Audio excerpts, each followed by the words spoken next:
everybody, and welcome to Gene's Reviews from a regular dude, where I do movie reviews, trailer reactions, I react to YouTube videos, and I review YouTube channels, and I do whatever the hell I want.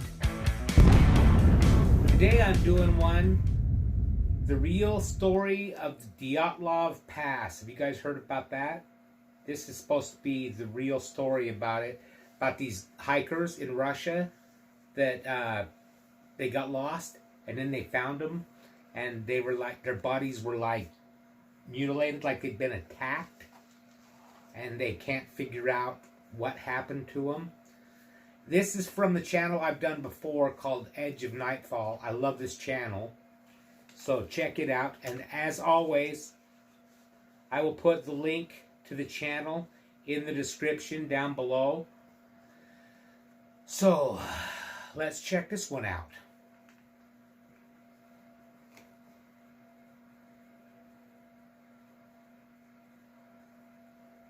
The Dyatlov Pass incident is an event that took place in the mountainous regions of Russia, close to a Torten mountain. 9 mountaineers were found dead, and to this day, the cause of these brutal deaths is a complete mystery.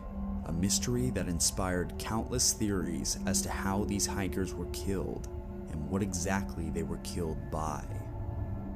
Aliens!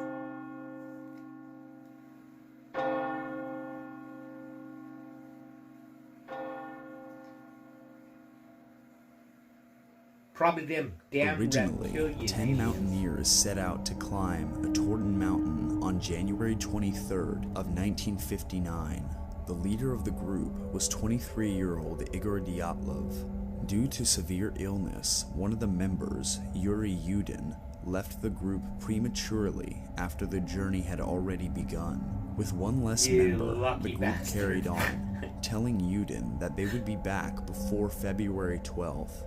Days after the 12th, no one had heard from them, which was considered normal for a delay to occur with such a difficult journey. But as the days flew by, the families of the group became increasingly nervous. Eventually, the relatives demanded a rescue unit be sent out.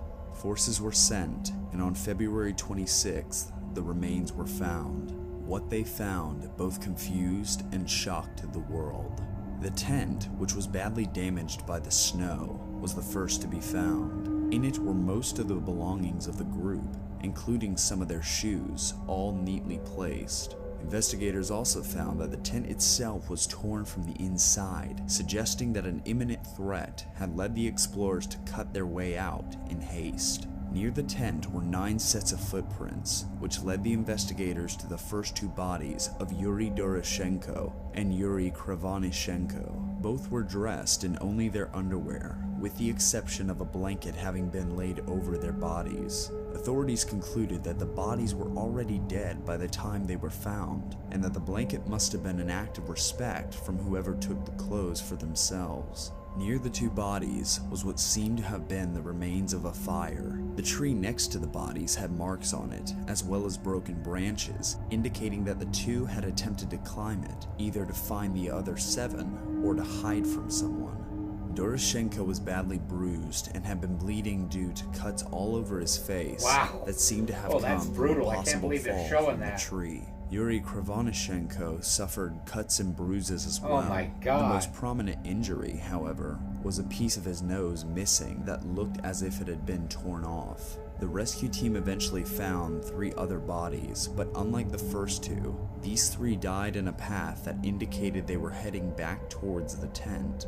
Among them was the group leader, Igor Dyatlov, Rustem Slobodin, and Zinaida Kolmogorova. Despite being covered in snow, Dyatlov was the first to be found, due to both of his fists being raised above the snow that buried him. His hands were clenched, and the knuckles on both hands were badly bruised. There were also several minor injuries on his face as well as his lower body. Zinaida had minor injuries on her face and hands, which included areas of missing skin. Oh my hell. A month after finding Dyatlov and Zinaida, the 3rd body of Rustem. You know, you can see this stuff in movies and all that, and it doesn't bother you. but you see it in real life, and that was a real person, and they went through that. That's absolutely horrible. I can't believe they're showing that. Rustam not only had severe bruises on his knuckles, as well as a battered face, but most severely of all, his skull was fractured. The search continued for an extended period. It wasn't until May 4th that the last 4 bodies were found. These 4 bodies were the strangest of all 3 findings. Alexander had a contorted neck and a broken nose. Like Rustam, Nikolai also had a fractured skull. Semyon's ribs were cracked on the right side of his body, and his eyes were completely missing.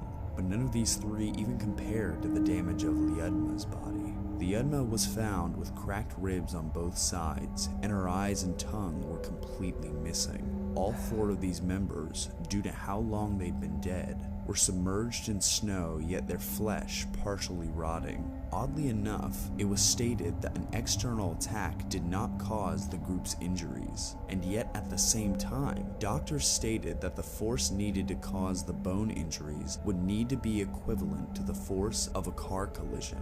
As if this wasn't strange enough, radiation was also found on the skiers' clothing. Even amidst these violent and bizarre injuries, the cause of these 9 deaths were said to be hypothermia. The victims' diaries and camera footage were also left behind, which allowed the investigators to track key components of the skiers' journey. Yuri Yudin was part of the investigation team and was able to spot a piece of clothing that he claimed was not of the skiers, but instead of the military. This was only one of several things that would lead Yudin to believe that the Soviet military had something to do with this incident. That's scary. There are many theories as to what exactly happened on that ill-fated night. At the time, there were some very reasonable explanations suggested, but many just didn't add up. This gave way to some unusual suggestions. Maybe they wandered into somewhere where they didn't belong, and the military didn't want them there, and they saw some shit they weren't supposed to see, and they rubbed them out. Suggestions, as well as outright conspiracy theories. Some claimed this incident was a simple animal attack. No, However, I don't think there that. were no bite marks or injuries with animal origin identified on the bodies found. On top of that, there were also no animal tracks found in the snow either, even though the rescue team clearly saw human tracks. To add to this, if animals had approached the campsite the night of the incident, the skiers would have remained in their tent quietly and waited until the animals had left. The native tribes of that area, known as the Mansi, were also suspected of attacking the group. However, this theory didn't seem to make sense either, as the Mansi people were known to be very peaceful. Some of these natives even helped with the investigation. An attack from a Yeti was also a theory that had been raised. However, not only is this one of the conspiracy theories unlikely to have happened, but if it was a rare encounter with this legend, there would have been much deeper wounds on the bodies than were found. Theorists also suggest an avalanche could have caused the incident. This would explain the ripped tent, as the skiers would have had to leave in a hurry to avoid such a disaster. That kind of makes sense. There are, however, 2 main theories that could they ripped the tent from the inside trying to get out on the bodies. Maybe they heard The it coming first and just being a test missile sent out by the Russian military. This would certainly explain the kind of external damage done to the bodies, as well as the radiation found throughout the site. And there's all kinds of The second things. theory was that All the kinds group of theories. encountered extraterrestrials who caused the I don't think external it was damage that. to the hikers without leaving a solid trace. This would not only explain the bizarre traces of radiation, but this theory is also favored due to just how much of a mystery this case is. These 2 theories were also sparked due to bright orange lights that were seen in the sky around the time of the incident. Multiple people witnessed these lights, from other skiers and mountaineers to the police officer who led the investigation.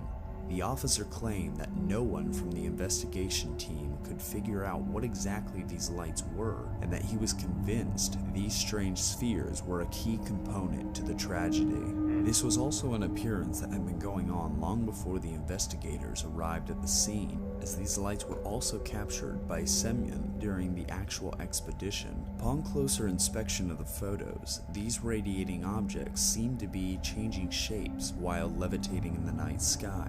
These lights are believed by some to be everything from UFOs to fallen angels appearing in the physical dimension. What's more, the group's last picture was a blurry image of a strange bright object in the near distance, adding even more mystery to the strange lights in the sky. Whether or not the object in this picture is a UFO, the light is believed to be whatever caused the death of these 9 skiers. The case was closed shortly afterward in the month of May, the same month that the last 4 bodies were found.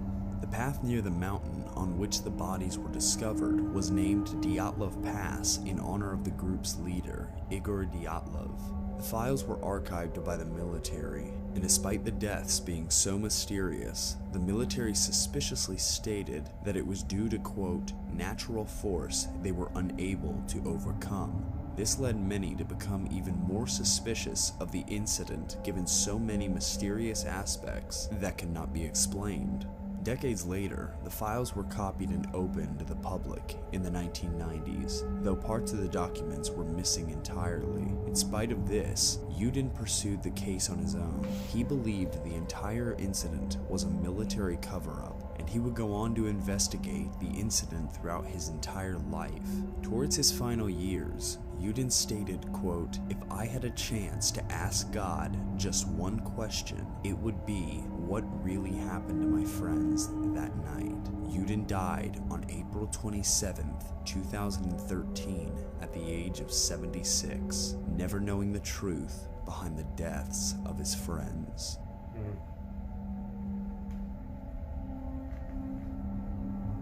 Oh, man.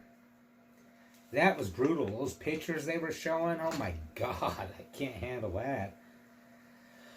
Like I said, I can watch that in movies all like crazy, but it doesn't bother me. But when you see a real body, that's pretty disturbing. That's from Edge of Nightfall. Okay, that's enough of that shit. How about a joke? An old lady goes into a restaurant. She walks up to the counter and says, "I'd like a hamburger." So the person at the counter yells back to the cook, "Burger!" Cook grabs a piece of hamburger, sticks it under his arm, pumps it a couple times, slams it on the grill. The old lady says, "That's the most disgusting thing I think I've ever seen in my life." The person at the counter says, "You think that's bad? You should be here in the morning when he makes the donuts."